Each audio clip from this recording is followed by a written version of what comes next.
भारत माता की, भारत माता की। जो भी बराबर नहीं बोला तो भी बोला बोले करे। भारत माता की, भारत माता की।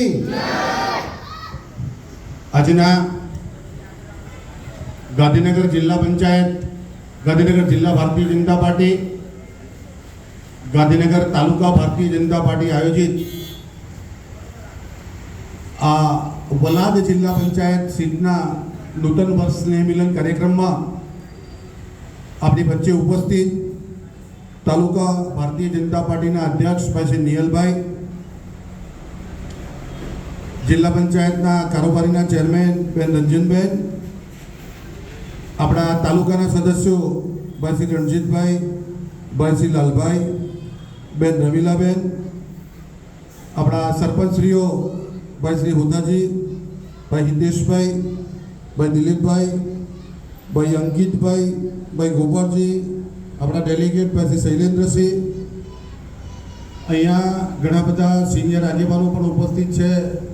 अपना एपीएमसीना डायरेक्टर भाई श्री योगेशभाई, खूब जूना हमारा साथी भाई श्री दिलीपभाई, मुरब्बी श्री रमेश काका, भिखाजी भाई, हमारा पूर्व डेलीगेट काड़ू से भाई श्री रमण से, भाई रायमल भाई, हमारा लालजी भाई, लाइले चढ़ी जाओ तो ठीक बधानु आई गयो। आप सौनो नवा वर्षनु हार्दिक स्वागत है। भारतीय जनता पार्टी गांधीनगर जिल्लो, गांधीनगर तालुको और वलाद जिल्ला पंचायत सीट में आप सौ परिवारना स्वजनों ने आवकारीए छे।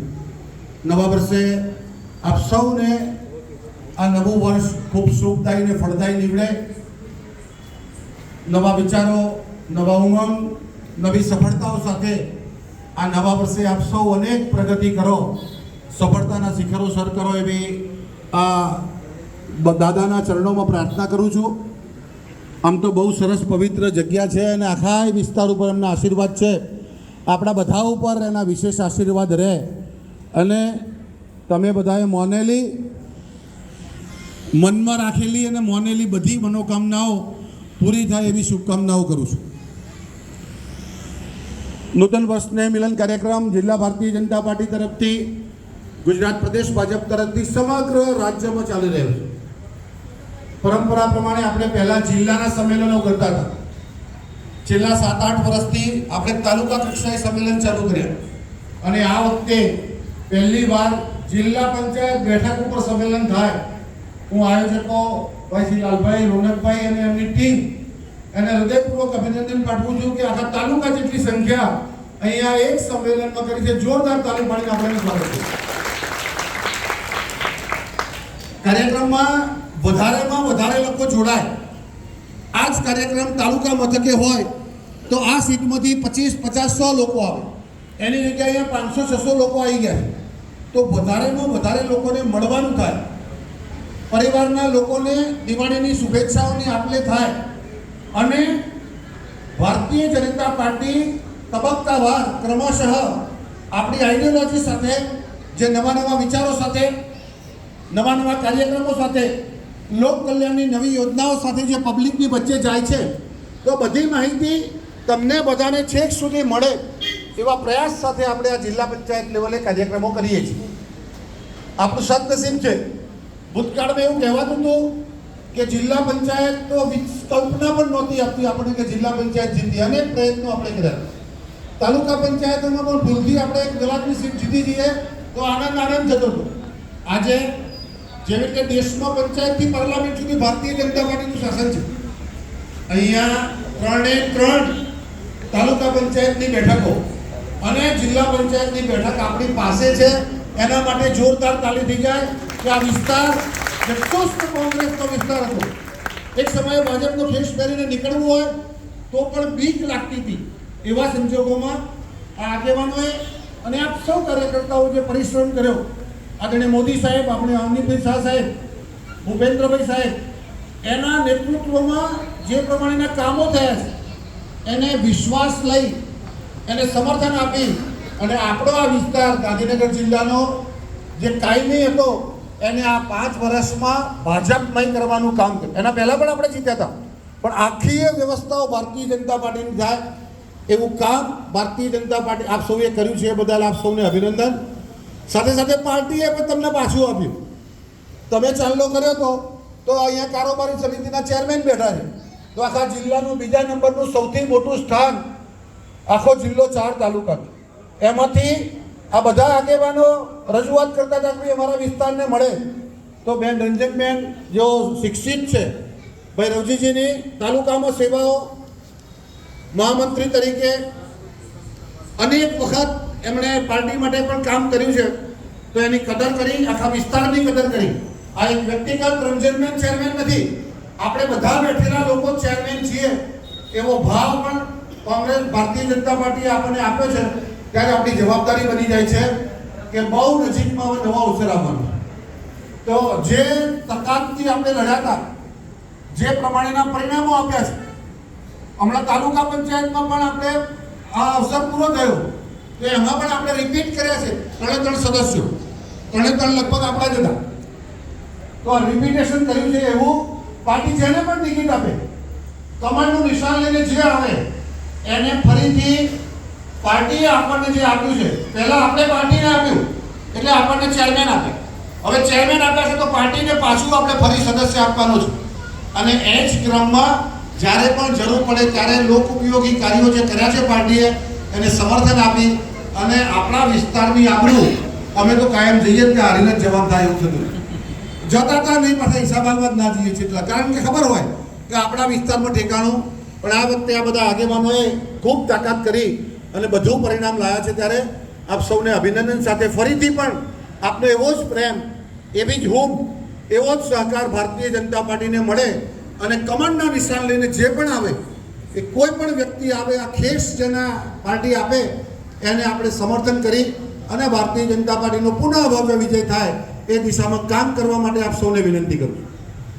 મિત્રો, અહીં માત્ર વિનંતી તમને એટલે કરવાની કે મત લાવો, મત લાવો, મત લાવો, એ ભારતીય જનતા પાર્ટીની તાસીર નથી. અહીંયા પાર્ટી માત્ર ચૂંટણીલક્ષી કામ નથી કરતી.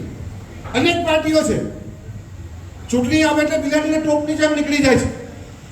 આપણી સામેની પાર્ટી પણ તમે જુઓ, કોંગ્રેસના આગેવાનો છે, આ વિસ્તારમાં પણ છે, પણ તમારી ખબર પૂછવા ક્યારે આવ્યા? મત ચૂંટણી આવે 15, 20 દિવસ, 25 દિવસ થાય એટલે ચાલુ થઈ જાય. ભારતીય જનતા પાર્ટી 24/7 365 દિવસ કોઈના કોઈ રીતે ભારતીય જનતા પાર્ટી ગામડાના સંપર્કમાં રહે છે. તમે કોઈ મેડિકલ કેમ્પ કોંગ્રેસે કર્યો હોય યાદ હોય તો મને આંગળી ઊંચી કરો.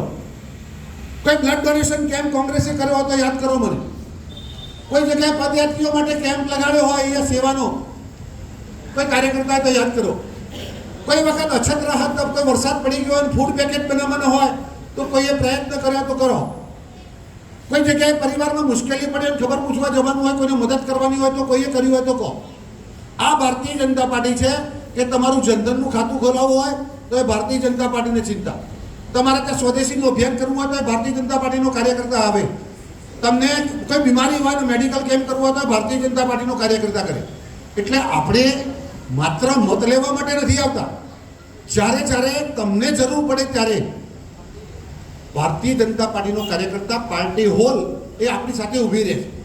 કામો તો અનેક કરીએ છીએ, લોક કલ્યાણના કામો એ બંધારણમાં આપેલી વ્યવસ્થા છે, પણ ભૂતકાળમાં જે પ્રમાણેના કામો થતા હતા, રોડ, રસ્તાઓ, ગટર, પાણી, શાળાનો ઓરડો, નાનું દવાખાનું, આ વિકાસની પરંપરા હતી. તમે વિકાસની ધારાસભ્ય પાસે, ડેલિગેટ પાસે કે સંસદ સભ્ય જોડે જાઓ એટલે 50,000 લખી દેતા, 25,000 લખી દેતા, 40,000 લખી દેતા. એક નાનકડો કાળુસી ટુકડો આપતા, એક નાનકડા પેવર આપે, એક ગટરનો ટુકડો આપે ને ગામ વચ્ચોવચ્ચ અટકી જાય. અને એના કરતાં પહેલાં તો ખબર છે, પાણીની વાત કરવા દો એટલે ટેન્કર આપે કે ટેન્કર આવી જશે કાલે. તમે એમ કહો રસ્તો બનાવો છો તો કે 10 ટ્રેક્ટર સારું આવી જશે રમણજી, અને પછી 100 ટ્રેક્ટરનું બિલ બનાવો. કેટલું રામભાઈ, બરાબર ને? એટલે ટેન્કર એક મોકલે ને 20 ટેન્કરનું બિલ લઈ લે. સારું 10 ટ્રેક્ટર મોકલે 100 ટ્રેક્ટરનું બિલ બનાવે અને બહુ રાજી થઈ જાય તો એક નાનકડો શાળાનો ઓરડો બનાવી દે, તો 4 મોભીઓ, 10 નદીઓ અને એવું બધું આલા ભાઈ મહેનત આપણે જાતે કરવા. આજે મને કહેતા આનંદ થાય છે કે વલાદ વિસ્તારની કોઈ પણ શાળા કાચી નથી. તમામ શાળાઓ મલ્ટી સ્ટોરી સરસ બધી બની ગઈ. આવી શાળા આપણને ઈચ્છા આવે કે આપણે ભણવા જતા હતા તાણે આરું નડિયામાં ચારીને ચોમા આમ તો બંધ થઈ જતી સ્કૂલ, બહાર બેસવું પડતું હતું, રજા પડી જાય, વરસાદ આવે એટલે રજા, એવું થતું હતું કે નતું થતું? તો વિકાસની દિશા બદલવાનું કામ કરે, સ્ટેબલ વિકાસ થાય, લાંબા ગાળાનો વિકાસ થાય, કાયમી વિકાસ થાય. ઇન્દિરાનગર આપણે બધાએ જોયા છે ને, પેલી ઓળો બનાવતા હતા, અને અત્યારે કેવું મકાન બનાવે? આપણામાંથી મકાન કેટલા મળ્યા છે ભાઈ? મકાન સહાય કોઈને મળી હોય એવું કોઈ માણસ છે અહીંયા?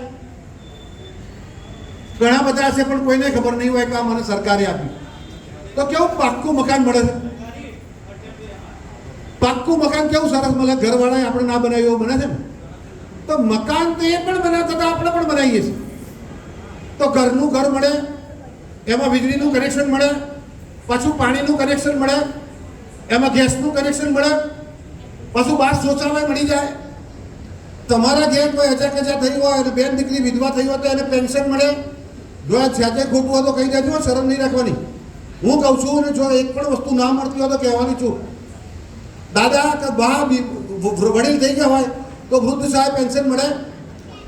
માના પેટમાં ગર્ભ હોય ત્યાંથી ચાલુ કરીને સરકાર સેવા કરે. સુખડી આવે, પૌષ્ટિક આહાર આવે, એને દવાખાને મફત ડિલિવરીની વ્યવસ્થા થાય. ડિલિવરી થઈ જાય એટલે પાછું ખિલખિલાટ ઘેર મૂકવા આવે. ઘેર પણ 3 વર્ષ સુધી રસીકરણ માનું એ થાય, એ બાળકનું રસીકરણ પણ સરકાર કરે. એ બાળકને પૌષ્ટિક આહાર ઘેર બેઠા મળે. એને પાછું શાળાએ જાય એટલે રમકડા મળે, એને ચોપડીઓ મળે, એને ગણવેશ મળે, એને શિષ્યવૃત્તિ મળે, એને મધ્યાહન ભોજનનું જમવાનું મળે, એને દીકરી હોય તો શાળાએ જવા માટે સાયકલ મળે, એ પાછું આગળ ભણવા જાય તો એ પાછું એને શિષ્યવૃત્તિ મળે. તો આટલું બધું કરવાનું કામ જે કોર્સ નહોતો, ક્યારે તમે માગ્યું હતું આવું કે પાક્કું મકાન જોઈએ એવું?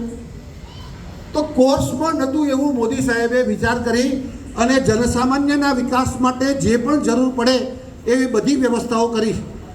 બધા આમાંથી મોટાભાગના મારી હોસ્પિટલે આવેલા હશે. મોટાભાગના કોઈની ખબર કાઢવા કે કોઈ બીમાર પડ્યું આવેલું હશે. દવાખાને દિલીપભાઈ કોઈક સારવાર કરાવવા આવે ને એટલે પહેલાં ડૉક્ટરને મળે અને પછી તરત જ મારી કેબિનમાં આવે. આવા ભિખારી જો એ છોકરું લઈને આવે ને નાનું તો ડૉક્ટરને બતાવી દે, પછી ડૉક્ટર ત્યાં 50,000 થશે, દાખલ કરવું પડે. સીધો મારી કેબિનમાં આવે. 60,000 થાય તો ચિંતા ના કરતા, મારા છોકરાને કોઈ થવું ના જોઈએ. મકાન વેચી મારે, દાગીના વેચી મારે, વીઘો વેચી મારે, પણ છોકરો બચી જવો જોઈએ. આપણે સારવાર કરીએ, બધી વ્યવસ્થા થઈ જાય, સારું થઈ જાય. પછી 6 મહિના પછી એને ઘરવાળીને લઈને આવે કે સાહેબ આ બીમાર થઈ ગઈ છે ને થોડી મુશ્કેલી છે.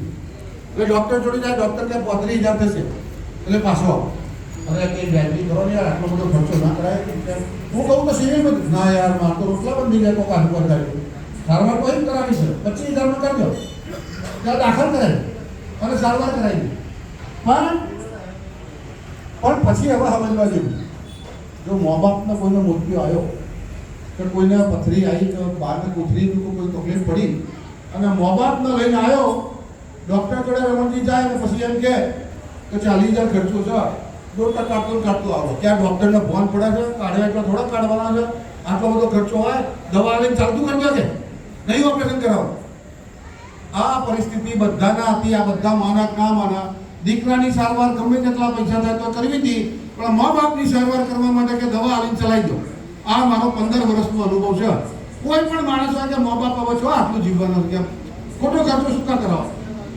આ મોદી સાહેબે શું કરી દીધું? 5 લાખ નહીં 10 લાખ થાય તો સારવાર હું કરે? તમારા મા બાપની સારવાર સરકાર કરશે. તો અભરી તું આવું આખા દેશમાં 5 લાખની થાય છે. આપણા તો આ ભૂપેન્દ્રભાઈએ 10 લાખ કર્યા. અને રમેશભાઈ એક ભાઈ બહાર રહેતો હોય ને અમદાવાદ, એટલે ઘેર પૈસા મોકલે ને પગારમાં, તો કે આ તો મિલમાં દાડા નહીં ભરાયા, હડતાલ પડી હતી, મંદી છે, એટલે વરામાં 4 મહિના તો ભરતભાઈ એવું કરે ને તો કે આ વખતે 15,000 નહીં આવો, 8થી ચલાવજો કે 8થી એવું કહે ને. પેલા મોદી સાહેબના પૈસા આવે છે એમાં તારીખ ફેર થાય છે કે 100,000માં 5,000 રાખો એવું કહે છે. કોઈ દાડો કોઈને એવું કીધું કે તમે આ વખતે મારા મંદી છે મોદી સાહેબ કે તો મારા આ વખતે આ 5 તારીખની 25 તારીખે રાખો એવું કહે છે, આવતા મહિને આલે એવું કહે છે.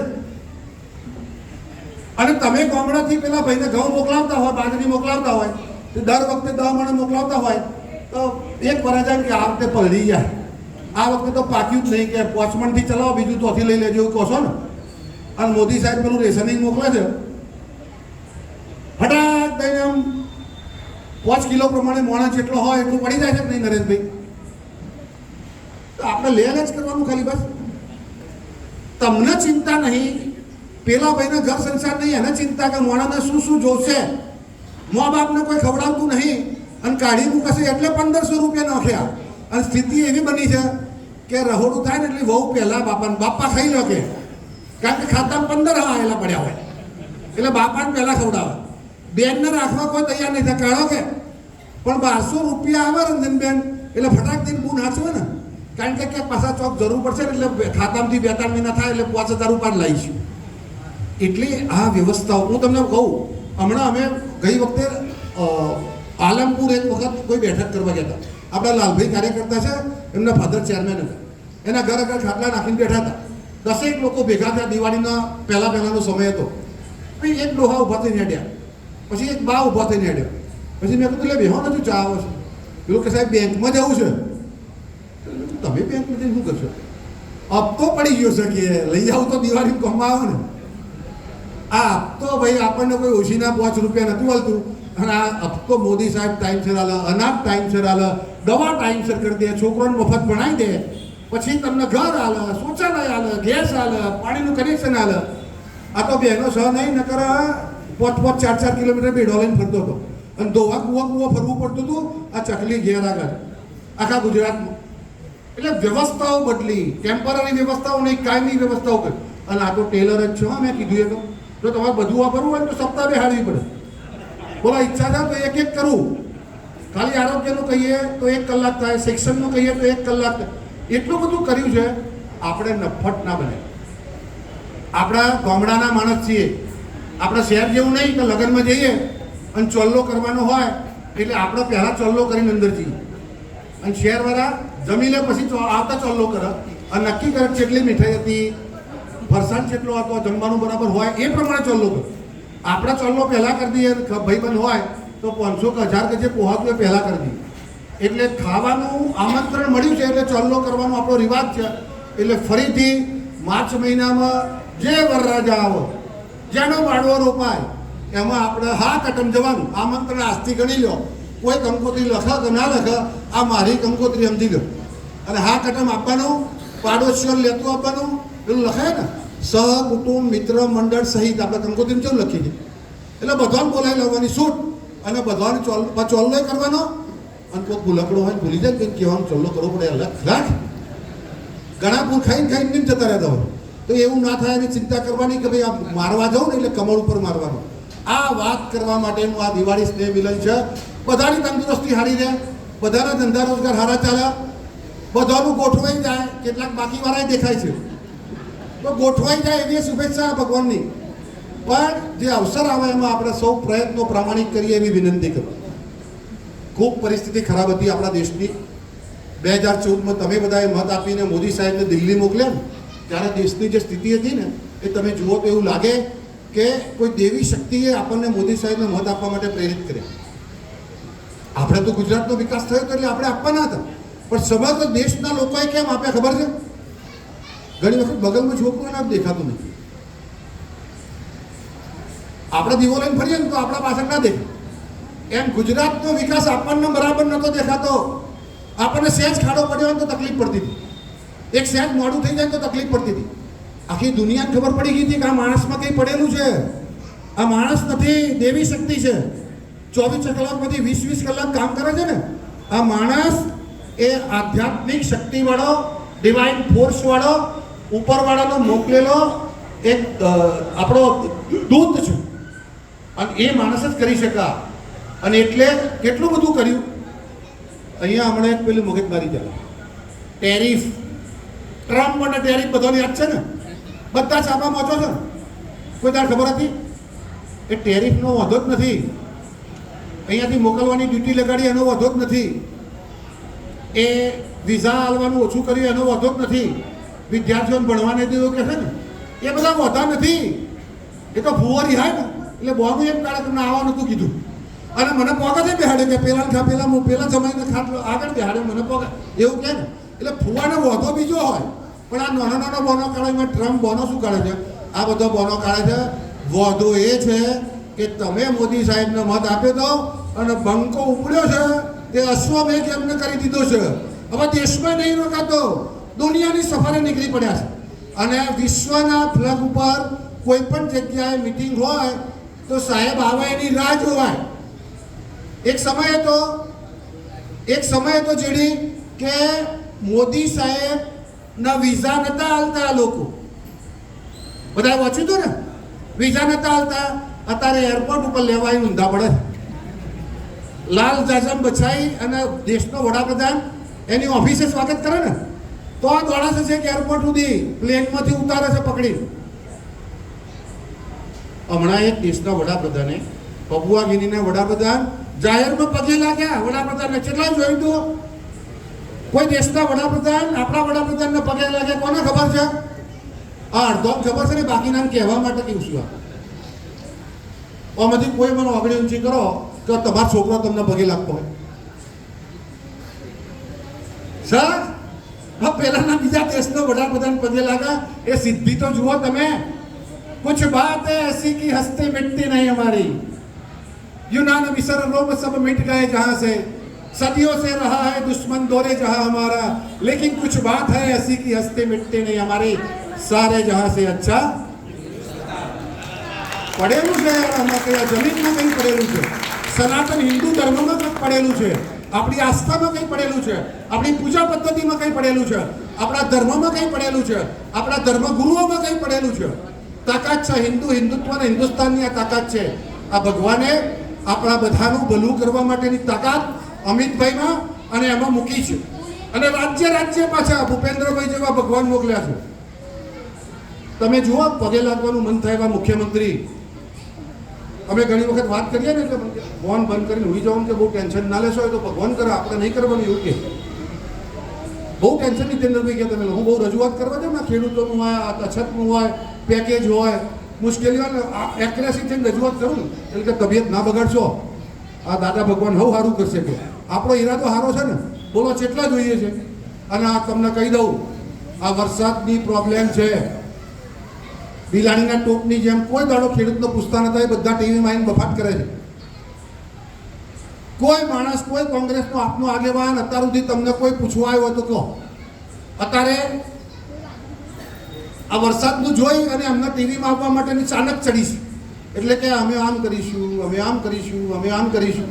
પણ શું કરશું? ક્યાંથી કરશો?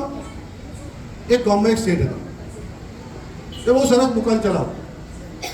હવે એક બાપુએ દુકાન કરી, પેલો શેઠ બહુ અસરનું વાણ્યું, તો પેલા મોટો સ્ટોર કર્યો અને બાપુ ઉદારતાથી લોકોને સસ્તા ભાવે, વ્યાજબી ભાવે આવ્યો એટલે સ્ટોર ચાલવા માંડ્યો. બહુ સારું ચાલવા માંડ્યું એટલે શેઠનો વિચાર આવ્યો, ખરું હાલ ઓછો પડશે. એટલે શેઠે બોર્ડ માર્યું, મગની દાળ 15 રૂપિયા કિલો. 60 રૂપિયા ભાવ ચાલતો હોય, 15 રૂપિયા કિલો એવો બોર્ડ મારે આજે. તો બધા લોકો વિચાર કરે કે શેઠ કોતો ગોડો થઈ ગયો છે, કોતો આ. પેલા ભાઈએ સામેવાળા બાપુએ પૂછ્યું, તમે આમાં નહીં પહોંચી વળો ને, તમે શું કરવા આ બધું કરો? ના ભાઈ કે મારા 15 રૂપિયા જ આવવાનું. તો બધું ટોળું આમ ફર્યું ને બધા આ બાજુ લાઈન લગાડી લેવા માટે. આ કોંગ્રેસવાળા કહે છે ને આલીશું. તો પેલા લેવા જાય શેઠ કે હું ચો રાખું છું મગની દાળ, ખલાસ થઈ ગઈ, હવે આવો તાણ આવજો. એટલે 15 રૂપિયા હાલવાની નહીં, એ તો સ્ટોક ખલાસ છે, પતી ગયેલું છે, આમાં આપવાની નહીં ભાઈ. આ ગોપાલ ઇટાલીઓ કે અમિત ચાવડા કે પેલા ગોડો થઈ ગયેલો પેલો પાલભાઈ, પેલા નરેશભાઈને તુતારી કરતો હતો આપણા મિનિસ્ટરને, તમે રીલ જોયું છે? મેં બહુ કકડાયો ટીવીમાં કે જો મારા મિનિસ્ટરને તુતારી કરીને તો મજા નહીં આવે, અમને આવડે છે. બીજી ડિબેટ મારી કાલની જોઈ લેજો. અમારા સંસ્કાર નથી એવું બોલવાનું, પણ બોલતા આવડે છે, પછી મજા નહીં આવે. એટલે આ લોકો માત્ર ટીવીમાં વાત કરે છે.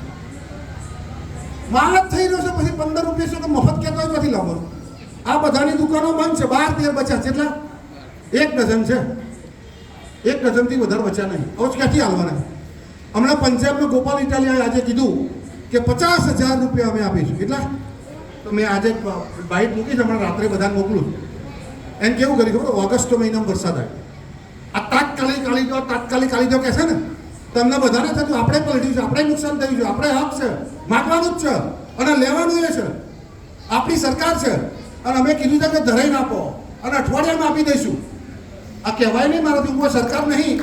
અને રવજીજીને ફોટા મોકલે, પણ બહુ જણા ફોટા મોકલે, પણ કોઈ ખોડિયારનું ખોટું થવાનું નહીં. સમજી લો, તમારું છે તમને હાલવાનું છે, જરૂર છે એટલે હાલવાનું છે, અને ચોલ્લો કરવાનો છે. તમે કરો છો એટલે અમારે કરવાનું છે, પાછું લેવાનું છે. પણ આ ઇટાલિયાએ 50,000ની વાત કરીને તમને ચોખોટ કર્યો. ઓગસ્ટમાં વરસાદ પડ્યો હતો. ક્યારે? ધ્યાન રાખજો ડેલિગેટો, બધા સરપંચો ધ્યાન રાખજો. કહેવાનું આપણે હવે સપ્ટેમ્બરમાં પેકેજ જાહેર કર્યું, 1 મહિને પેકેજ જાહેર. ઓક્ટોબરમાં 15મી તારીખે આવવાનું ચાલુ થયું. અભી આવજો કે નહીં, હજુ તો આ વરસાદ ચાલુ છે. આપણે બધા એમ કહે છે ને, પછી શું કરવાના, ખાવાનું શું, અમારે બીજું વાવવાનું શું કરવાનું, મરી જાય પછી ખીચડી શું કરવાનું, આ બધા બોલે છે. હજુ તો વરસાદ ચાલુ છે. 23 તારીખે વરસાદ આવે, 10 દાડા નહીં થયા, હજુ વરસાદ ચાલુ છે. આજે અંબાલાલભાઈ બોલ્યા કે કાલે હજુ પડવાનું છે. તો ચાલુ વરસાદમાં કેમનું થાય? આ માણસોએ ઓગસ્ટમાં વરસાદ પડ્યો તો સપ્ટેમ્બરમાં પેકેજ આવ્યું, ઓક્ટોબરની 16મી તારીખે ચૂકવવાનું ચાલુ કર્યું. ચાલુ જોયું ખબર છે? એક જિલ્લામાં જઈને આવડો મોટો કાર્યક્રમ કરવાનો અને 200-300 ખેડૂતોને આલવાના, 5 કરોડ 10 કરોડ. પછી બીજા જિલ્લામાં અઠવાડિયા પછી પૈસા સાથ નહીં, બિલકુલ પગાર કરવાના પૈસા પંજાબમાં નહીં, જાહેરાત જ છે. અને આ માગવા માટે ભેગા થતા લાઠીચાર્જ કરે, મારી સુબર બનાવી દે ખેડૂતો. તમે છાપામાં પહોંચ્યું એટલે માત્ર જાહેરાતોના લોકો છે. પણ કાર્યકર્તા તરીકે, ભારતીય જનતા પાર્ટીના કાર્યકર્તા તરીકે, જૂના કાર્યકર્તા તરીકે આપણે સંયમ રાખવાનો સમય. સ્વાભાવિક રીતે જેના ઘેર નુકસાન થયું હોય ને એને બળતરા થાય. મારા પોતાને પણ નુકસાન થયું છે, દરેકને થયું છે. મોટી જમીન વાળાને ચાલે, જેને 2-3 વીઘા હોય ને એ બધું બગડી જાય, ઉધાર લાયેલો હોય, બધી વેદના ખબર છે અમને. પણ આમ કંઈ ઠાલા વચનો હાલતે ચાલવાનું. હું તમને કહું, હું કાલે આ નિયલભાઈ જોડે હતો, સાદરા ભાષણ કરતો હતો, જગદીશભાઈ પંચાલ સાહેબનો ફોન આવ્યો. મેં ફોન પછી બંધ કરીને કર્યો. જગદીશભાઈ કે હિતેન્દ્રભાઈ 10 વર્ષમાં આપણે કેટલી વાર પેકેજ આવ્યું એ વિગત પણ તાત્કાલિક, અને 10 વર્ષમાં MSP ઉપર કેટલી ખરીદી, આ યોગેશભાઈ સાક્ષી છે, ફોન વાપરતા હતા, ગાડીમાં વાપરતા હતા ને, 10 વર્ષમાં કેટલી આપણે ખરીદી કરી અને 10 વર્ષમાં કેટલો ભાવ વધાર્યો. આજે અમે ચાલુ કર્યું. આપણે આવું કહ્યું હતું, આપણી જવાબદારી છે ને કરવાનું છે, એવું કંઈ કહેવાનું નહોતું. પણ આ ખોટો પ્રચાર કરે એટલે મારે તમને આજે કહેવું પડે. આજે નિસ્નેહ મિલનનો કાર્યક્રમ છે, આત્મનિર્ભરનો કાર્યક્રમ છે, પણ આટલી મોટી સંખ્યામાં ખેડૂતો છો અને તમે જઈને 10 ડઝનને કોણ, એટલા માટે ક્લેરિટી કરું છું કે 10 વર્ષ પહેલાં 1326 રૂપિયા ઘઉંનો ભાવ હતો, ત્યારે 2700 થયો. ચાલ એમણે 60 વર્ષ રાજ કર્યું તો 0 થી 1300 થતા હતા, 60 વર્ષ થયો. આપણે 1300 ના 2600 2700 કરતો 10 વર્ષ થયો. મોંઘવારી ખૂબ વધી છે, પોસાતું નથી, ખેતીમાં ઉત્પાદન ઓછું થઈ ગયું છે. આ બધી વાત સાચી, પણ વધારો આપણે કર્યો છે પૂરતો નથી, હજુ વધારે જરૂર છે. પણ ડબલ આપણે કર્યા છે. ખરીદી તો કરતા જ નતા. કોઈને મગફળી વેચી હોય વાત કરો 5 વર્ષ પહેલાં, 7 વર્ષ પહેલાં. કોઈ ઘઉં વેચવા, ડોગર વેચવા ટેકાના ભાવે કોઈ વાત ઓગળી ઊંચી કરો. અત્યારે ડંફાસો મારે છે, તાત્કાલિક કરો, જલ્દી કરો, જેવી આવી લઈ લો, આવી વાતો. માગવાનો અધિકાર છે, એ પણ પાર્ટી છે, એમણે પણ કહેવું જોઈએ કે ખેડૂતોને મદદ કરો. સરકારથી જે 2 હાથે બને મદદ કરો, વધારેમાં વધારે કરો એવું કહેવું પડે. પણ ખાલી ઠોકાઈ રાખવાનું. અને આપણને પછી શું થાય તો ઘણી વખત મુશ્કેલીમાં આવીએ ને એટલે મન થોડું ડાયવર્ટ થઈ જાય. એટલે આ ક્લેરિટી કરી કે આ સરકારે કર્યું છે ને એ કલ્ટિવેટર, થ્રેશર, ગોડાઉન, તારની ફેન્સિંગ, ડ્રીપ ઇરિગેશન તમામ રીતે મદદ કરી. પણ મદદ પૂરતી નહીં ને, હું પણ કહું છું અને ત્યાં પણ કહું છું, હજુ ખેડૂતનો ફાળો મોટો છે, હજુ ભરાતો નથી.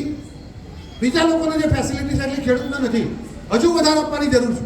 અને સરકાર ધીમે ધીમે વધારો કરી રહી છે. આ વખતે આવશે ને એટલે જોરદાર વધારો આવશે એની ખાતરી આપે. આ વખતે જોરદાર આવશે. પણ સરકાર ક્યાંથી આવવાની?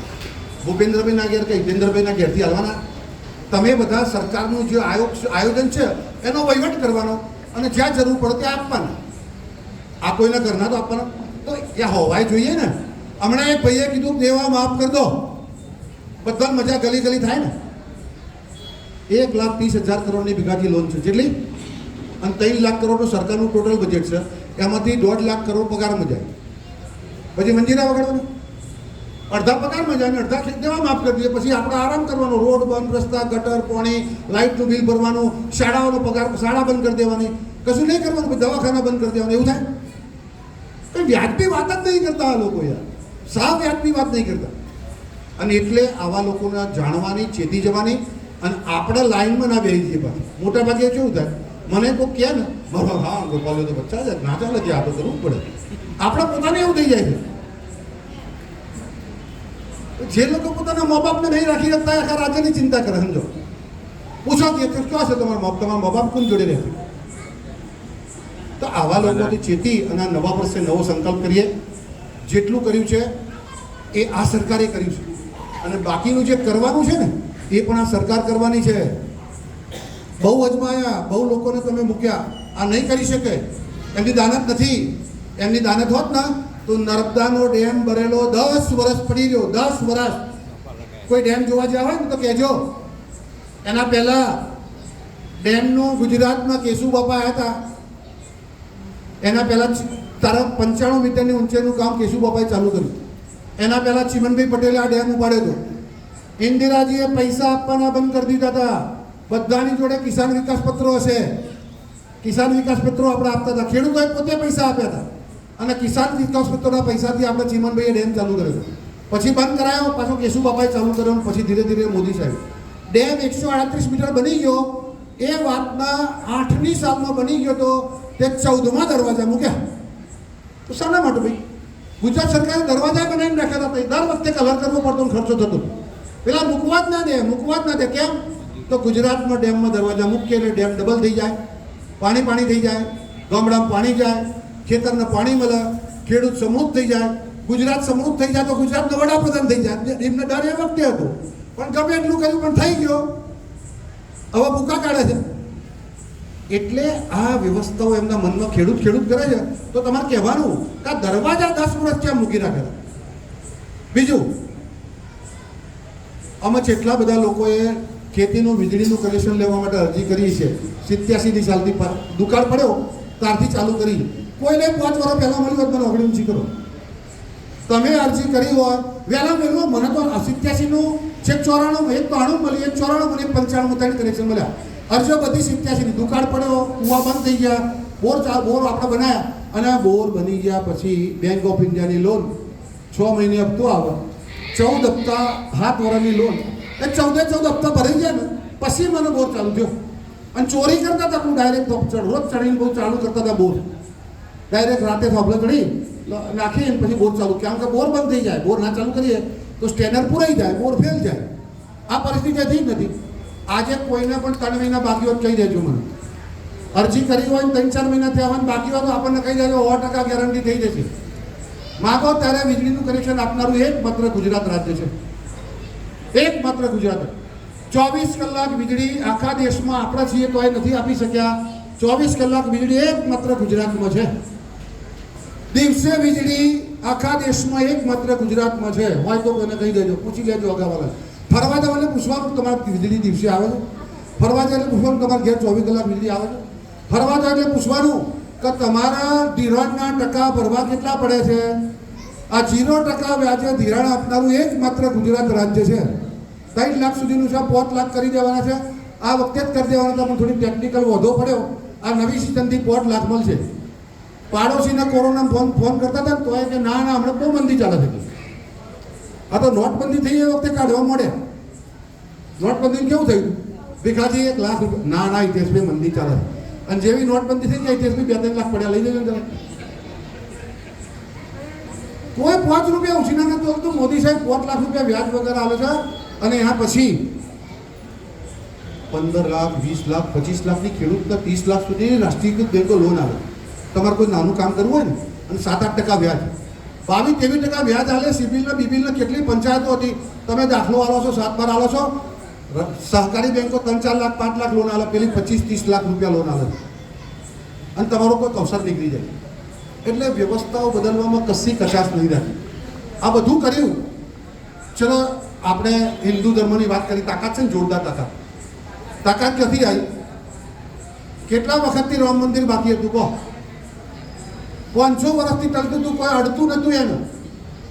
અને આ ભૂકા કાઢ નાખ્યા. જેવા અમિતભાઈ બન્યા ગૃહમંત્રી અને સપાટો ચાલુ કરાવી દીધો. ટ્રિપલ તલાક okay, citizen amendment act okay, 370 કાશ્મીરને આપણું બનાવી દેવાનું ઓકે, રામ મંદિર ઓકે, રેડી.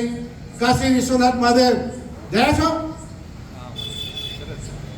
500 માણસ ઊભું રહેલું હતું, 5000 માણસ એક હાથે આરતી કરે ને એવડી મોટી જગ્યા કરતી હતી. અને રસ્તા અને રોડનો આ સાઈડ અને પેલા સાઈડ અને દયા ગંગા માતા ડાયરેક્ટ દેખાયું કરી દીધું. દયા તો ના જાઓ. પાવાગઢ કેટલા ગયા છો? મસ્જિદની બાજુમાં ઊભું રહીને દર્શન કરવા પડતા હતા અને 50 માણસ થાય એટલે નીચે પગથિયાં ઊભા રાખી દેતા. અત્યારે 3000 માણસ ઊભો રહે એવો ચોક બનાવી દીધો. આ નાના છોકરાના ખેલ નહીં, બાજુમાં થુવરીઓ ખસેડવો હોય ને તો આ બાપનું પગ વાળી નાખે એવી પ્રજા જ આપણી. છેડા ઉપર થુવરીઓ તો બદલી જોજો તમે, બદલી જોજો છો તમે. આ બધા કામો નુકસાન જાય છે. એમાં કડક કાંધે કામ લો એટલે લોકો સામે આવે છે, મતો જાય છે, મતોની પરવા નહીં કરી. અને છેલ્લી અગત્યની વાત, આજે આત્મનિર્ભર ભારતની વાત કરીએ છીએ ને, આ આત્મનિર્ભર ભારત ગૌરવ અભિયાન આપણી સાથે છે. સ્વદેશીનું અભિયાન. મોદી સાહેબ છેક દિલ્હી પહોંચી ગયા. હમણાં પરીક્ષાઓ આવે એટલે પેલું પહેલા બીજા નંબર વાળું આવે છે ને, છોકરા પાસ થાય. મોદી સાહેબ 8 વર્ષથી પાસ થઈ જાય પહેલા નંબરે. છેલ્લા 8 વર્ષથી સમગ્ર વિશ્વના વડાપ્રધાનોમાં, ઉદ્યોગપતિઓમાં, નેતાઓમાં, અભિનેતાઓની એક પરીક્ષા થાય છે. 8 વર્ષથી એક જ બંકો પાસ થાય, પહેલો નંબર. એના કરતા રોનકભાઈ પહેલો નંબર કેવો ખબર છે? આપણે પરીક્ષામાં પહેલા નંબરને 90 હોય ને તો બીજાને 89 હોય, પછી 88 હોય, અડી હોય ને. આ મોદી સાહેબ તો કેવા પાસે ખબર? એના આ વખતે 70 આવ્યા, પેલા 38 આવ્યા છે. નજીકે ફરકમાં નહીં જતા કોઈને. સમજો, દુનિયાના 9 થી 10 દેશોએ એના દેશનો સર્વોચ્ચ સન્માન મોદી સાહેબને આપ્યો. એના દેશનો સર્વોચ્ચ સન્માન આપણે જેમ ભારત રત્ન આપીએ છીએ ને, એવો એના દેશનો જે સર્વોચ્ચ હોય ને, 2 તો મુસ્લિમ દેશોએ. અબુધાબીમાં BAPS નું મંદિર બને, જગ્યા આલે, પૈસા આલે. હું હમણાં જઈ આવ્યો ગયા 2 મહિના પહેલા, તો ત્યાં સિક્યુરિટી આલી છે મંદિરના. ત્યાંના શેખે મને અંદર સ્વામીને વાત થયેલી હતી, પણ અંદર જવા નથી તો કડક ગરમી હતી ને મેં કીધું ભાઈ મારો વાત એનો પાસ ઓનલાઈન પાસ મોકલી દીધો તો VIP. તો બતાવ્યો કે પણ આપણું ચેકિંગ તો કરવું પડશે. એટલે મેં કીધું જે માણસ મારા માટે એમણે એક સ્વયંસેવક મૂક્યો હતો, એ બહાર આવીને ઊભો રહેતો, એને રિસીવ કરી લીધા. પછી મેં કીધું હવે ભાઈ આ ભાઈ આવી ગયો ના કે અમારા દેશની સિક્યુરિટી. એટલે ભાઈને પૂછ્યું કે છે ને આ સિક્યુરિટી અહીં બધું જોખમવાળું છે, એટલે આ રાજા છે ને એને સ્પેશિયલ સિક્યુરિટી આપી છે 24 કલાકની BAPS મંદિરના, કે ભાઈ એની સિક્યુરિટી પાસ થાય પછી તમારી સિક્યુરિટી ચાલુ, પણ એમાં તો પાસ થવું જ પડે. આ વ્યવસ્થાઓનું નિર્માણ મોદી સાહેબે કર્યું. પણ એક મુશ્કેલી પડી, આ બહુ બધું મોટું માણસ મોટો થઈ જાય ને, ટીકા કોની થાય? ટીકા કોની થાય? પાછળ કોણ ધક્કો કોણ મારે? નજીક વાળો વિકેટ કીપર હોય સ્ટમ્પિંગ કરે. એટલે મોદી સાહેબ એટલા બધા આગળ જતા રહ્યા છે, એટલા બધા આગળ જતા રહ્યા છે કે વિશ્વની તમામ સંસ્થાઓ એની વાત સાંભળે છે. એટલે પેલું મુખીપણું છે ને, જે અત્યારે ટ્રમ્પ અમેરિકા પાસે હવે મુખીપણું ડોલી ગયું છે. આ ટેક્સનો પ્રોબ્લેમ નહીં, આ વિઝાનો પ્રોબ્લેમ નથી, આ પ્રોબ્લેમ મુખીપણાનો છે. મોદી સાહેબ મુખીપણું લઈ લેશે એવું થઈ રહ્યું. અને એટલે એ મુખીપણું રોકવા માટેની આ પ્રોસેસ છે. એટલે આ બધો ગતકડો કરે છે. અને મુખીપણું જવાનું એટલો બધો તાવ આવી ગયો છે, એટલો બધો તાવ આવી ગયો છે ને એને. અને 102 થાય ભાઈ સનેપાત થાય, ખબર છે? 102 થઈને તાવ થાય એટલે ભાઈ મોણે પેલો લવારીએ ચડી જાય, લવારીએ ચડી ગયો. સવારે જુદું બોલો પણ હોજે જુદું. સવારે ટેક્સ નાખે, હોજે લઈ લે. પાછો આનો બીજા ઉપર નાખે, પાછો લઈ લે. પાછો ત્રીજા ઉપર નાખે. ના ભાઈ કે મોદી સાહેબ તો બહુ સારા માણસ છે. કાલે એવું કહેતો, ગઈકાલે જ સાબરમતી કે મોદી સાહેબ તો બહુ શક્તિશાળી, બહુ પ્રેમાળ, મારા મિત્ર છે. આ તો રાત્રે જુદું બોલે એટલે સલેપાત થઈ. આપણા જવાબદાર બનવાનું છે, નક્કી છે. આપણા જવાબદાર બનવાનું છે, નક્કી છે. સમજી લો, ગાંધીને સરદારે જ્યારે આપણને આઝાદી અપાવી ત્યારે નક્કી હતું કે મા ભારતીને પરમ વૈભવના શિખરે લઈ જવાનું છે. 1951માં જનસંઘની સ્થાપના થઈ અને 80માં ભારતીય જનતા પાર્ટીની સ્થાપના થઈ. એના મૂળ મંત્ર હતો મા ભારતીને પરમ વૈભવના શિખરે લઈ જવાનું. આપણું મૂળ લક્ષ્ય હતું ભારત વિશ્વગુરુ બને. આપણું મૂળ લક્ષ્ય હતું ચલો જલાય દીપ વહાં જહાં અભી ભી અંધેરા હૈ. જ્યાં નથી પહોંચ્યું ત્યાં પહોંચાડવાનું છે. શહેર જેવી સુવિધાઓ ગામડામાં આપવાની છે. અને નરેન્દ્રભાઈએ પ્રચારક તરીકે જે વેદનાઓ જોઈ હતી ને એ બધી જમીન ઉપર ઉતારવાનો પ્રયાસ કર્યો છે. અને ત્યારે વિશ્વના લોકોએ એવું કબૂલ્યું કે 25 કરોડ લોકો ગરીબી રેખામાંથી આ ભારતમાંથી બહાર નીકળી ગયા. ભારત ઇમર્જિંગ કન્ટ્રી છે. ભારત સૌથી ઝડપથી વિકસતું અર્થતંત્ર છે. ભારત 11મા નંબરની ઇકોનોમી હતી, આજે 4થા નંબર ઉપર છે. અમારી એડિંગ છે 4.21 અને 4.19. આપણે 4.19માં છીએ, 4,19,000 બિલિયન ડોલર, અને પેલો 4.21 આમ છે. આ જીએસટી પાછો ના પાડ્યો હોત ને તો કૂદી ગયા હોત. 3જા નંબરે વિશ્વની 4થા નંબરની સૈનિક તાકાત બની ગયા આપણે. આપણી પાસે જે સૈનિક તાકાત છે, 2014માં 15 દાડા ચાલુ એટલો દારૂગોળો નહોતો. જો પાકિસ્તાને હુમલો કર્યો તો પતી જાત. આપણે બધા મારી નિયમ બનાવી દીધેલા હોત, સમજી લો. બુલેટ પ્રૂફ જેકેટ નહોતા, એની પાસે પિસ્તોલો હતી પણ અંદર પેલી બુલેટ નથી, જીપો નથી, વ્યવસ્થાઓ નથી, ખલાસ થઈ ગઈ હતી, તંત્ર ખોખલું થઈ ગયું. આજે તમામ 400 પ્રકારના શસ્ત્રો અહીંયા બને છે. એટલા 30,000 કરોડના તો નિકાસ કર્યા. એક સમય એવો હતો કે આપણે લાવવા પડતા હતા પણ કેવા ખબર છે, ભીખ માગીને લાવવા પડતા. આજે સોદો કરીને આવે 4 વર્ષ પછી 2 આવ્યો. આ રાફેલ હજુ ચાલે છે, કોંગ્રેસે સોદો કર્યો હતો ને, હજુ બબે આવે છે. આ તો આપણા સાહેબે ફાસ કરીને પછી શું કર્યું, સેમ્પલ લઈ લીધું, પછી એ બનાવવાનું ચાલુ કરી દીધું. સેમ્પલ મોંઘું લીધું, પેલા કીધું હતું એના કરતાં હવાયો ભાવ વાળીને લઈ લીધું, અને પછી એ ખોલી નાખી અને આપણે બનવાનું ચાલુ થઈ ગયું. આ વ્યવસ્થાઓ મોદી સાહેબે કરી. અને પેલું આમ છેક જઈને મારી આવવાનું ખબર તમને, હમણાં પુલવામામાં થયું ને, અરે પહેલગામમાં, પુલવામા, ઉરી, બાલાકોટ બધી ખબર છે ને, ગરમાઈને મારી જતા હતા ખબર છે. આપણા અમદાવાદમાં બોમ્બ બ્લાસ્ટ થયેલા, મુંબઈમાં થયેલા, આપણી સંસદ ઉપર થયેલા. એક ભારત નહીં હતું, એક ભારત એવું છે, અહીં બેઠા મારી દેશે. અંદર જવું એ નહીં પડે ને, એવી મિસાઇલો છોડી કે 2000 કિલોમીટર અંદર જઈને માર્યા. અને કેવું ખબર, નિશાન તો ચૂકતા જ નહીં મોદી સાહેબ. એક્ઝેક્ટ જગ્યા ઉપર તમે જુઓ, અને પાછા ક્યાં કશું નહીં થયું. પછી અઠવાડિયા પછી આપણા સેટેલાઇટે ફોટા આલ્યા કે આ બધું સાફ થઈ ગયું. અને 60 તો આતંકવાદી મરી ગયા પછી ફોટા આવ્યા. એટલે આ બધી વ્યવસ્થાઓ જોઈ હોય તો પછી મોથાજી એમ કરવાનું ગટર તો આપીશ, મને તો રોડ જ ના આવ્યો કે આ સરપંચ જ બહુ ઘસશું કે આ ડેલિકેટ કશું કરતો જ નહીં, કે આ નારિયાનું ચાંદનું કીધું છે. જો આ બધી બાબતોમાં પડશો ને તો પાછું રાફેવામાં આવશે અવરું. તમારે આ જીવતા રહેવું છે કે પેલા સરપંચની પત્તર ફાડવી છે, આ બે નક્કી કરવાનું છે. આત્મનિર્ભર મોદી સાહેબ એટલે કીધું છે કે જમાદાર બનવાનું છે, અને જમાદાર બનવા માટે ડોલરનો નબળો પાડવો પડે. આપણા તમને કોઈને ખબર છે, દુનિયાના 200 દેશોમાં કોઈ પણ દેશ કોઈ પણની જોડે વેપાર કરે તો ડોલરનો વેપાર કરવો પડે. દરેકને પોતાનું ચલણ હોય ને, આપણો રૂપિયો છે એમ દરેકને પોતાનું હોય ને, પણ એ ના ચાલે. જાપાન જર્મનીની હાલે ને તો જર્મની ડોલર ખરીદી અને પછી જાપાનના હાલે. જર્મની પછી ફ્રાન્સના હાલે ને તો પાછા ડોલર ખરીદીને ફ્રાન્સના હાલવા પડે. એટલે ડોલર ચાલે, અને ડોલર ચાલે એટલે શું થાય, આપણે ફોરેન ફરવા જઈએ, ડોલર લેવા જઈએ એટલે 2 રૂપિયા ચડી જાય છે ને પેલા બદલવા વાળાના. એ 2 રૂપિયા ચડી જાય છે ને એટલે એની તાકાત એટલી બધી વધી જાય છે ને કે અમુક બાબત આપણને ગોઠતા નહીં. અને ગોઠા એટલા માટે તમને બધાને મોદી સાહેબે કહેવડાવ્યું છે કે મહેરબાની કરીને આ ડોલરવાળા વિષયમાં ના પડતા, રૂપિયામાં જેટલું થાય એટલું કરજો. અને એટલું કહ્યું છે નહીં, એને વ્યવસ્થાઓ પણ કરી છે. આ શસ્ત્રો લાવવા પડતા હતા, પોતાના બનાવી દીધા. આ ખાતર લાવવું પડતું હતું, ખાતર આપણે 60% આયાત કરીએ છીએ. તો આ નેનોને બધું ચાલુ કર્યું, આ પ્રાકૃતિક ખેતી ચાલુ કરી, ઓર્ગેનિક ચાલુ કરાવડાયું. આપણે પેટ્રોલ ડીઝલ 60% લાવીએ છીએ. તો પેટ્રોલ ડીઝલમાં પહેલાં એને શું કર્યું, એને પહેલાં ચાલુ કર્યું તો ઇથેનોલ 20% મિલાવવાનું ચાલુ કર્યું. તો 20% તો આયાત ઓછી થઈ ગઈ. ઇથોનોલ ચાલુ કર્યું એટલે શેરડી મફત વેચાતું, કે શેરડીના ભાવ ખેડૂતોને મળવા મળ્યા. પછી ઇલેક્ટ્રિક ચાલુ કર્યું, હમણાં ઇલેક્ટ્રિક ગાડી પણ ચલાવે છે. તો ઇલેક્ટ્રિકમાં પણ બીજો 17-18% ઇલેક્ટ્રિકનું કવરેજ થવા મળ્યું. તો એટલું પેટ્રોલ બચ્યું. આ બધું બચાવ, ઇથેનોલમાં ગેસ ઓછો થાય છે, પેલામાં ગેસ ઓછો થાય, તો પર્યાવરણ બચે છે. એને તો જે કરવાનું એ કરી દીધું. ભાઈ છેલ્લે હમણાં શું કર્યું, નોરતામાં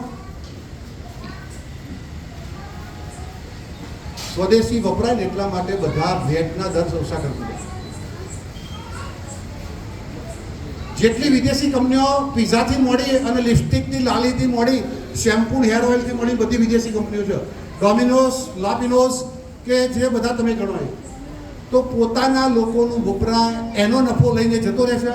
કોઈ દાડો કોઈ કંપનીએ આ ડોમિનોઝે કે આ લીરીનવાળાએ આ કોરોનામાં 5000 આલ્યા હોય એવું તમે વાપર્યું? તો ટાટાવાળો જ હાલે, રિલાયન્સવાળો જ હોસ્પિટલ કરે, એ તો અદાણીવાળો જ રૂપિયા હાલે છે. કરશનભાઈએ જ આલ્યું ભાઈ, કેડિલાવાળાએ જ રસી આલી સસ્તા ભાવે. તો કોનું લેવું પડે? હેટ્રોની દવા ના લેવાય. આપણી જ લેવી પડે કેડિલાની. તો આ બધી વ્યવસ્થાઓ દૂધ દહીં છાશ માખણમાં ઘટાડ્યા, શેમ્પૂ બધી એ બધી વસ્તુ ઘટાડ્યા, સ્કૂટર ટીવી ફ્રીજ, મધ્યમ વર્ગને જરૂર પડે એ બધી વસ્તુનો ભાવ ઘટાડ્યા છે. પણ પાઘડીનું ફોન એટલો રાખવાનું છે કે આપણે દેશી કંપની હોય એનું લેવાનું. આટલું કરશો ને મોદી સાહેબ કે એને ખાસ શબ્દ કહેવાય કે ભાઈ સાહેબ આટલું બધું મેં કર્યું તમે થોડું કરો. કારણ કે એક કહેવત છે, એક અકેલા થક જાયગા ચલો મિલકર બોજ ઉઠાવે. તમે એક એક પગલું ચાલશો ને તો આટલા બધા આપણે 150 કરોડ પગલાં ચાલો તો કેટલું ચલાય. એટલે આપણે ઘેર બેઠા બેઠા કરવાનું છે, પાછું કશું કરવાનું નહીં.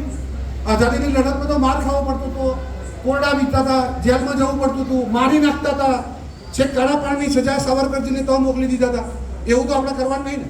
ઘેર બેઠા બેઠા અને પાછું જો ઘડિયાળ પહેરતા હોય તો કાઢીને ફેંકી દેવાનું નહીં, મોબાઈલ હોય તો ફેંકી દેવાનું નહીં, ગાડી હોય તો ફેંકી દેવાની નથી, એ તો રાખવાની જ છે.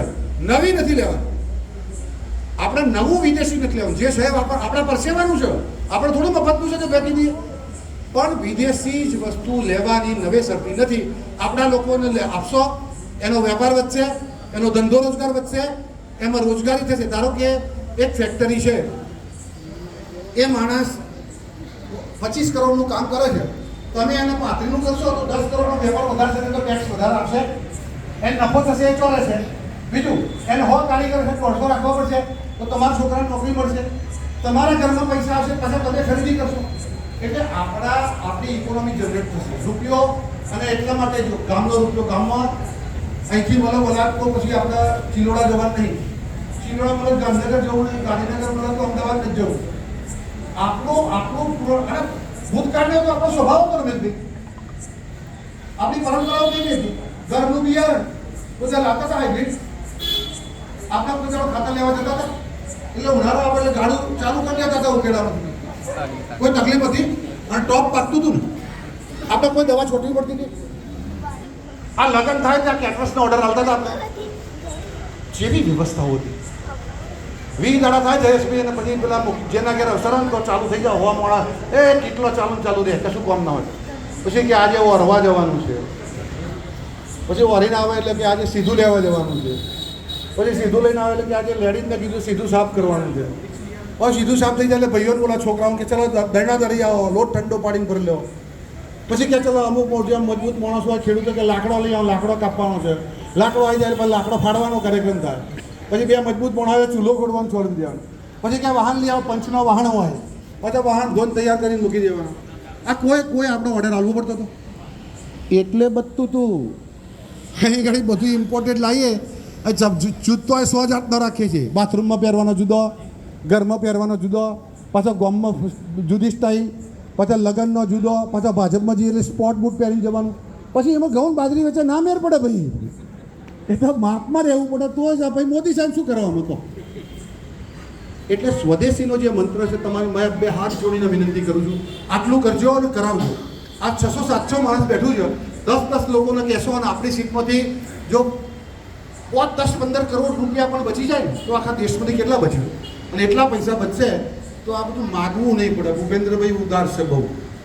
તમે જો લોકોની તમે ધીરજ જુઓ. આજે વેટના આંકડા ગયા મહિને 1,85,86,000 કરોડનું વેટનું કલેક્શન હતું.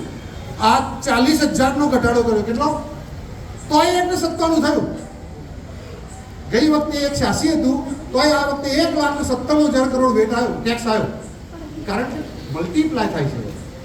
સસ્તું થયું એટલે લોકો વધારે લીધું. એમ આપણે પણ આપણું પોતાનું સ્વદેશી લઈશું, વધારે કરીશું ને તો આગળના આગળ આપણું રાજ્ય મજબૂત થશે, આપણો દેશ મજબૂત થશે, આપણી કલ્પના હતી એ સાકાર થશે. અને બધું કરી અને ભારત વિશ્વગુરુ બનવાની દિશામાં આપણું પગલું એક. પાછું આ તો તમે ભાજપના આગેવાન ખેસ પહેરીને ખરો ઘણા ફોન કરતા હોય છે, પણ આ ખેસની એક વેલ્યુ હોય છે. પંચાયતથી પાર્લામેન્ટ સુધી ભારતીય જનતા પાર્ટીનું શાસન છે. આ દિલીપભાઈના, આ ભીખાજીના, રમેશભાઈના આ બધા ભાજપમાં હતા ને પૂછતું શેકડી નથી લેતું. મત કરતા સરકાર હોય તો મળે ને, કોઈ જિલ્લા પંચાયત ના હોય, તાલુકા પંચાયત ના હોય, ધારાસભ્ય ના હોય, અને તોય મત કરતા હતા. આપણે તો દળતા ઢાળમાં હેડવાનું છે, લોટમાં લીટા કરવાના. આટલી બધી વ્યવસ્થાઓ વાળી વ્યવસ્થા છે અને કશું માર ખાવાનું નહીં. બાળકોના સત્યાગ્રહમાં તો કેવું હતું, ખાલી આપણે વિચાર બદલ છોડીએ નહીં દેવાનું. લાલ બહાદુર શાસ્ત્રી વડાપ્રધાન હતા ત્યારે રશિયાએ આપણને ચોખા હાલવાનું બંધ કર્યું. ચોખા દેશમાં ચોખા બંધ થઈ ગયા એટલે લાઈનો લાગવા મળી રેશનિંગ ઉપર. એક વખત એક કાર્યક્રમમાં લાલ બહાદુર શાસ્ત્રી જતા હતા અને કોઈ જગ્યાએ લાઈન જોઈ એટલે પૂછ્યું એના સહાયકને કે ભાઈ શું છે કે આ ચોખાની લાઈન છે. તો કે ભાઈ આ બધું મારું એ તો આમ દ્રવિત થઈ ગયા, આપણા જેવા નઠારા નહોતા. જે કે ભાઈ મારા દેશમાં ખાવા માટે લાઈનમાં ઉભું રહેવું પડે, આવી મુશ્કેલી મારા વડાપ્રધાન તરીકે ના રહેવાય, મારે રાજીનામું આપી દેવું પડે. ત્યાં જ્યાં બેઠક બોલાવી ચર્ચા કરી પછી એક માણસને મોકલ્યો કે જો તો શું વ્યવસ્થા, શું તકલીફ છે, કેટલા લોકો લાઈનમાં છે, કેટલો સ્ટોક છે, કેટલાને પહોંચે. પેલો જો તપાસ કરવા ગયો પાછો આવીને રિપોર્ટ આવ્યો, તમને એકદમ આમ સાંભળવા જેવો જવાબ છે. પેલા માણસે જવાબ આપ્યો, સાહેબ એ લાઈનો છે ચોખાની છે પણ લેવા માટે નહીં આપવા માટેની છે. તો પેલા આશ્ચર્યચકિત થઈ ગયા. તો કે શું છે? તો કે તમે કીધું હતું ને કે બધા એક ટાઈમ ખાજો પણ વેચીને ખાજો, એટલે જેના ઘરમાં વધારે ચોખા હતા ને એ પાછા આવ્યા છે બીજાને મળે એટલા માટે. આવી આપણી સંસ્કૃતિ હતી. અને આપણે ખાલી આ મોબાઈલ બદલવાનો છે, આપણે ખાલી આ પટ્ટો પહેરીએ, ચશ્મા પહેરીએ, ગોગલ બધું વિદેશી પહેરીએ છીએ એટલું જ ખાલી બદલવાનું. અને પૈસા તમારો બચશે. એનું એ જ છે, તમે જે મોંઘું પહેરો છો ને, મોંઘી ગાડી લાવો ને, એમાં કંઈ હીરા મોતી નહીં હોતા, પણ લાવવાની સરકારની 300% ડ્યુટી છે. એટલે તો આની 15 લાખની ગાડી 45 પડે તમારો વટ પડી જાય. ચશ્મા, ગોગલ્સ, ફોન એના અહીં લાવવા માટે 200% ડ્યુટી છે. એટલે ત્યાં 25,000નું એટલે 75,000 થઈ જાય. તમારા આમ અંદરથી ઉમળતો ઉડે છે આ ગાડી. તો કે મારે હું એ લાવ્યો છું, બધું કહેવાનો અધિકાર નહીં, પણ આ છોકરાને એવું થયું અમે તો ઉડાવાય એમ.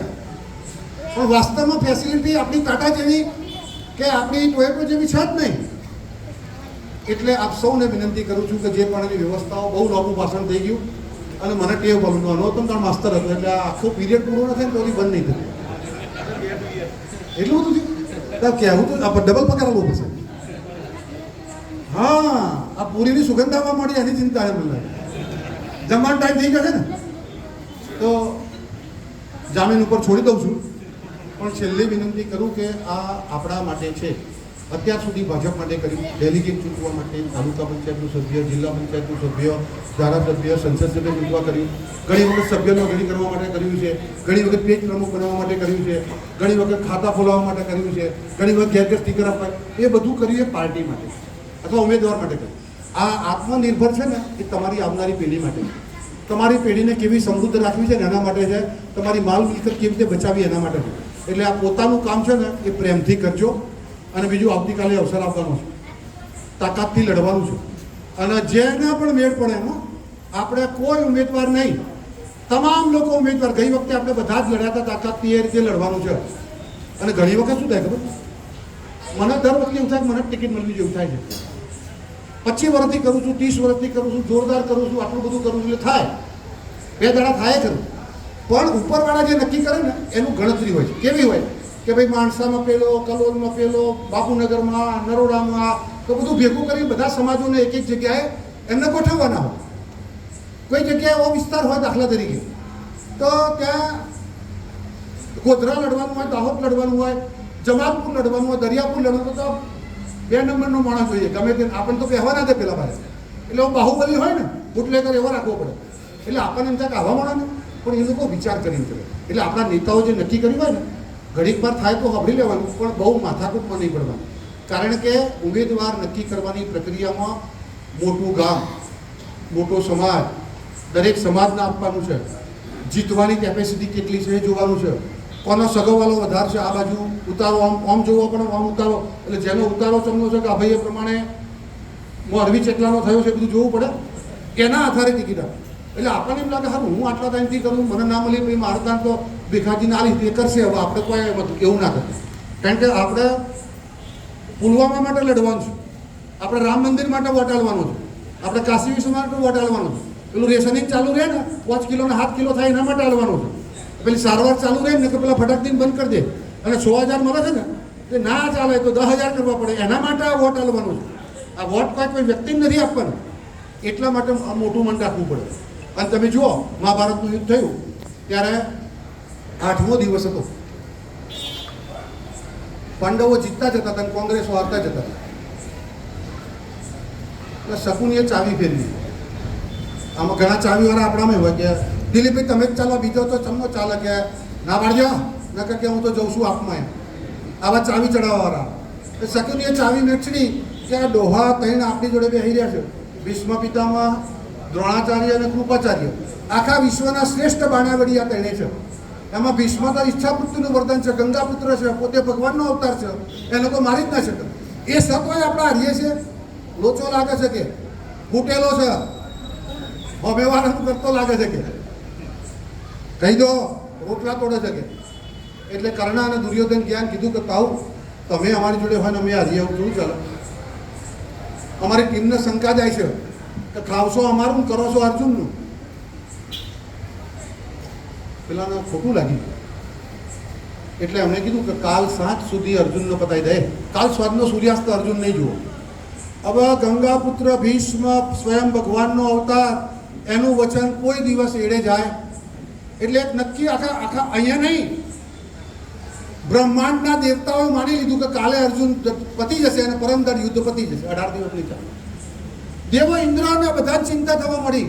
અને બીજું ચિંતા થવા મળી કે સારા માણસો જતા રહેશે અને આ આસુરી શક્તિવાળા આવી જશે તો આ સૃષ્ટિનું શું થશે. ક્યાંય મિટિંગ થઈ હતી. એટલે કૃષ્ણને પછી એમને સેટેલાઇટથી વાર્તાલાપ કર્યો. કૃષ્ણએ મિટિંગ બોલાવી. આપણે પાર્લામેન્ટરી બોલાવો ને અમિતભાઈ એવી. તો કૃષ્ણએ બોલાવીને કીધું કે ભાઈ કાલે આ ભીષ્મ સામે કોણ લડે.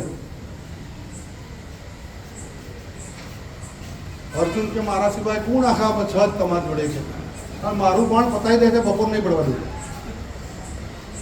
રહેવા દે. તો યુધિષ્ઠિર કે હું લડું, આપણો પાલો ગમે ત્યાં પહોંચી જાય, તમે રહેવા દો. બોલો ભીમ તો ઊભો જ થઈ ગયો, બેઠો હતો કદાચ કે આપણે ગેરંટી કે આ હોજ નહીં પડવા દઈએ, તમે રહેવા દો. સહદેવ, નકુલ, એના મામા, બધા જે બીજા રાજાઓ હતા ને બધાને તમે બધા રહેવા દો. પછી આપણને એવું થાય મારું સક્રિય સભ્ય નહીં, ના ટિકિટ આવવાની વાત કરી એવું થઈ ગયું. ઘણી વખત નહીં થતું. આપણે જીતવા ઉમેદવાર લાવો તે પેલા એ કીધું કાલે શિખંડી છે એ સર સેનાપતિ થશે. શિખંડીનું પાત્ર કોઈના મગજમાં છે? બોલો. અર્ધનારીશ્વર. અને ભીષ્મના વચન હતું કે નારી ઉપર હાથ ના ઉપર. આ ગોઠવણ કહેવાય ને. કોણ જીતે? બળદેવજીને કલોલમાંથી કાઢવા માટે શું કરવું પડે એ ગોઠવણ એમની હતી ને. આ ગોઠવણ કરી બીજા કાળ સવારે પેલા કૌરવોને એવું થઈ ગયું કે આ જીતી જ્યાં હોય છે તો પતિ જવાનું હસ્તિનાપુરની ગાદીને કોણ પ્રધાન બનશે ને કોણ ગૃહમંત્રી બનશે એવું નક્કી કરવા મળ્યા હતા. અને સવારે પેલાને જોયો શિખંડીને એટલે ભીષ્મએ હથિયાર મૂકી દીધો. ફરાક પતી ગયો ખેલ. એટલે એ લોકો આ ખેલ પાડતા હોય એટલે આપણને મને એવું થતું હતું, તમને એવું થાય, પણ હવે આપણે એમાં પડવાનું જે ના હાલે એને. અને પાછું પ્લાન બી એ રાખ્યો હતો અમને. એટલું આ નતું કર્યું. દ્રૌપદીને બોલાવી કે તાઉના આશીર્વાદ લઈ આવો. અરે હોતું હશે કે મારી આબરૂ લીધી તો આવું ડોહો જોતો ને તો હું એને કીધું હોત તો આવું થાત. 3 જણા બેઠા હતા. આપણે ના જાવ અને યુદ્ધ ચાલે જવાતું છે. હું કહું એટલું કરો કે તમે જઈ અને આશીર્વાદ સારું કે તમે જાઓ કહો છો તો જઈ આવું. તો અત્યારે નહીં કે 9 વાગે એટલે ધ્યાનમાં જશે સમાધિમાં. સમાધિમાં જાય એટલે તમારે જવાનું અને કહેવાનું કે આશીર્વાદ આપો. એટલે બરાબર ટાઈમસર દ્રૌપદી ઉપડ્યા. લેડીઝ જતું હોય એટલે પગમાં જોજર હોય એટલે અવાજ આવે. એટલે તાવ બેઠા હતા અને જોડે જઈ અને આશીર્વાદ માગ્યા. એટલે જોજરથી ખબર પડી કે કોઈ દીકરી કે બહુવારું આવે છે. એટલે પેલા કીધું કે આશીર્વાદ આપો. એટલે કે અખંડ સૌભાગ્યવતી. એટલે પેલો શિખંડી વાળો એક પ્લાન ફેલ થાય ને તો પાછા બીજા અખંડ સૌભાગ્યવતીના આશીર્વાદ લઈ લીધા. એટલે અર્જુનને કોઈ થાય. આ બધી ગોઠવણો હોય છે. બધું બહુ લોભું કહી દીધું છે એટલે થોડુંક યાદ રહે ને, થોડુંક યાદ રાખજો. બહુ હા ભૂલી ના જતા. નકર સીતાનું હરણ થયું, હરણની સીતા થઈ એવું ના થાય. એક વખત આવી બહુ મોટી સભા હતી ને તો હું ભાષણ કરતો હતો ને તો પછી થાક્યા એટલે જમવાનું ચાલુ છે ને ધીરે ધીરે ધીરે ધીરે ઉપડ્યા. એટલે આગળ આ બેઠા હતા ને બધા ઓળખીતા એટલે જવાયું નથી. એટલે પછી મેં કીધું દિલીપભાઈ, રમેશભાઈ તમે બહુ સારું કર્યું, મારી આબરૂ હાજરીથી રાયમલભાઈ બેઠા ને તે તમે મારું બહુ સરસ બોલતો હતો કે તમને ગમ્યું ને. એ શું કે ખબર એટલે આ ખુરશીઓ અમારી એટલે બેઠા છીએ, તમને વાપરવા નહીં બેઠા કે આ ચાદર લેવા બેઠા છીએ તમને કોણ ખબર છે એવું ના કરતા હસતું ભારત માતા કી જય. ખૂબ ખૂબ